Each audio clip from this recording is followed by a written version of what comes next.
Assalamualaikum warahmatullahi wabarakatuh. Selamat pagi dan salam sejahtera untuk Pak Ope dan Ibu Rika selaku dosen pengampu mata kuliah Sejarah Kearsipan Digital dan seluruh rekan-rekan saya Kearsipan Digital Angkatan 2022. Kami dari kelompok 4 ingin menjelaskan mengenai sejarah kearsipan digital yang beranggotakan yang pertama ada Puspita Dwi Rahayu, yang kedua ada Aziza, saya sendiri, dan yang terakhir ada Shalwa Nurlaili. Baik, kita akan menjelaskan mengenai sejarah kearsipan. Sejarah kearsipan ini dimulai sejak berkembangnya tradisi tulis. Dengan tradisi tersebut, orang mulai membuat rekaman ataupun catatan mengenai kegiatannya, baik dalam rangka pelaksanaan fungsi kedinasan maupun fungsi pribadi. Nah, untuk pada awalnya, arsip di Indonesia hanya surat-surat dalam berbentuk kertas atau konvensional. Hal tersebut sejalan dengan pengertian arsip menurut KBBI atau Kamus Besar Bahasa Indonesia, yaitu simpanan surat-surat penting. Arsip konvensional. Arsip konvensional ini mudah mengalami kerusakan jika tidak dirawat dengan tepat, dan seiring berjalannya waktu, arsip tersebut akan menumpuk dan menyebabkan masalah bagi pengelola arsip. Nah, untuk mengatasinya itu, pemerintah memanfaatkan teknologi yang ada untuk merubah arsip konvensional menjadi arsip media baru, dan termasuk arsip digital dan arsip elektronik. Proses tersebut disebut dengan proses alih media.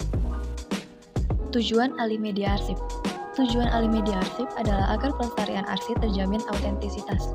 Samping itu, tujuan lainnya adalah dengan teknologi alih media yang canggih, akses terhadap arsip yang telah dialih mediakan dapat mudah, cepat, dan tepat apabila dilakukan penemuan kembali.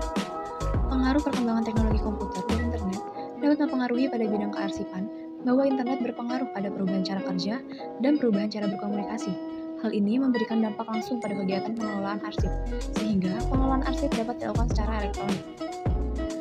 ANRI mengelola Sistem Informasi Kearsipan Nasional atau SKN, yang terdiri dari Sistem Informasi Kearsipan Dinamis atau e-record dan Sistem Informasi Kearsipan Statis atau e-archive, menggunakan Jaringan Informasi Kearsipan Nasional atau JIKN, yang merupakan sistem kearsipan elektronik atau digital yang dikembangkan sesuai dengan perkembangan teknologi informasi.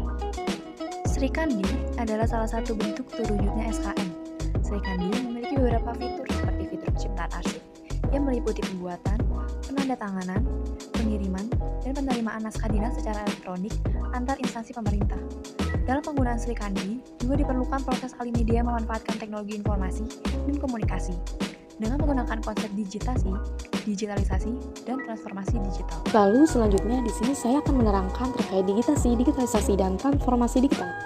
Yaitu pada slide ke-10 ini ada digitasi, di mana proses mengubah sesuatu yang berbentuk non-digital atau analog menjadi digital. Dilanjutkan dengan digitalisasi, penggunaan teknologi untuk mengaktifkan dan mengambil keuntungan dari teknologi digital dan data. Lalu ada transformasi digital, yang mana ini adalah total keseluruhan efek dari digitalisasi di masyarakat. Kemudian di slide selanjutnya ada menurut Perka ANRI nomor 9 tahun 2018 tentang pedoman pemeliharaan arsip dinamis. Dalam proses alih media, arsip perlu memperhatikan kondisi arsip dan nilai informasinya. Di antaranya adalah arsip dengan kondisi rapuh atau rentan mengalami kerusakan secara fisik. Lalu arsip elektronik dengan format data versi lama yang perlu diperbarui dengan versi baru. Kemudian informasi yang terdapat dalam media lain di mana media tersebut secara sistem tidak diperbarui lagi karena perkembangan teknologi. Kemudian slide selanjutnya ada nilai informasi di mana alih media diutamakan terhadap informasi yang berdasarkan peraturan perundang-undangan tentang keterbukaan informasi publik harus diumumkan secara serta-merta dan arsip yang berketerangan permanen dalam jadwal redaksi arsip. Lalu kesimpulannya adalah seiring dengan perkembangannya teknologi yang ada pada saat ini, menjadikan kita juga memanfaatkan dalam penggunaan teknologi tersebut dalam hal pemeliharaan dan penjagaan arsip, bahkan juga bisa dalam proses penciptaan arsip, yang mana dalam prosesnya pun masih dalam tahap pembelajaran juga dan belum sepenuhnya lepas dari arsip konvensional.